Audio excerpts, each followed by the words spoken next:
kalau kita ingin menanamkan kembali nilai-nilai Islam itu di tengah keluarga kita, yang pertama yang harus kita lakukan adalah seorang ayah, seorang ibu harus memberikan contoh tauladan yang baik kepada anak cucunya di rumah kita masing-masing. Itu yang pertama. Sebuah syair Arab mengatakan dalam kajian bahasa Arab, al-baitu al-madrasatul ula. Artinya apa? Lembaga pendidikan tertua di dunia itu adalah keluarga, atau rumah itu adalah lembaga pertama di dunia. Karenanya kita selaku ayah, selaku ibu, selaku orang tua di rumah, kita memiliki kewajiban yang mutlak untuk menanamkan nilai-nilai Islam itu kembali di tengah-tengah keluarga kita. Hadirin hadirat yang dirahmati Allah Subhanahu wa taala, kita buat suatu asumsi bahwa kalaulah seorang ayah itu rajin dia beribadah ke masjid, sholat berjamaah umpamanya 5 kali sehari semalam, sholat subuh berjamaah dia, sholat zuhur berjamaah dia, ke sholat asar juga berjamaah, sholat maghrib juga berjamaah, sholat isya berjamaah. Ini kan nilai-nilai keislaman yang ada dalam keluarga. Nah, kalau seorang ayah itu seperti itu, melakukan nilai-nilai Islam seperti itu, insya Allah anaknya akan mengikuti.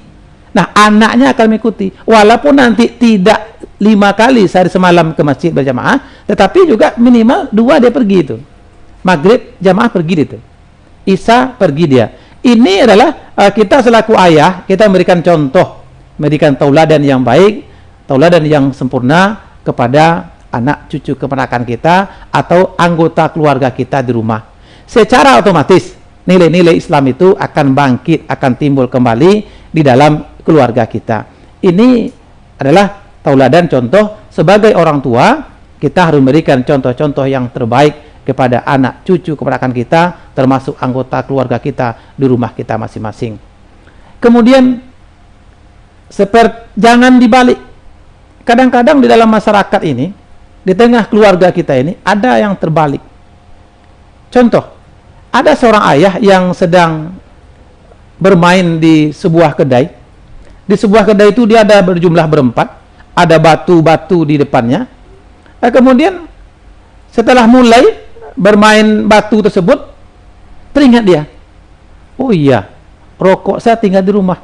Nanti kata si bapak ini, ditelepon oleh istrinya, wahai istriku, ditelepon, halo, tolong suruh anak mengantarkan rokok bapak ke kedai ini.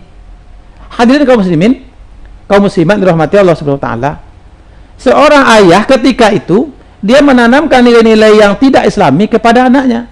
Sedangkan dia duduk di kedai, dia sedang bermain batu, menokok-nokok batu, kemudian saat itu disuruh pula anaknya mengantar rokok ke dalam atau ke tempat meja tersebut. Secara tidak langsung dia mengajar anaknya itu untuk berjudi. Nah, oleh karena itu, kaum muslimin dan muslimat rahimakumullah, as-shaimin as-shaiman, mari kita tetap memberikan contoh-contoh yang terbaik kepada anak-anak. Ini langkah yang pertama. Jadi kalau bahasa kampung kita, janganlah tunggak pulau yang membawa rubah.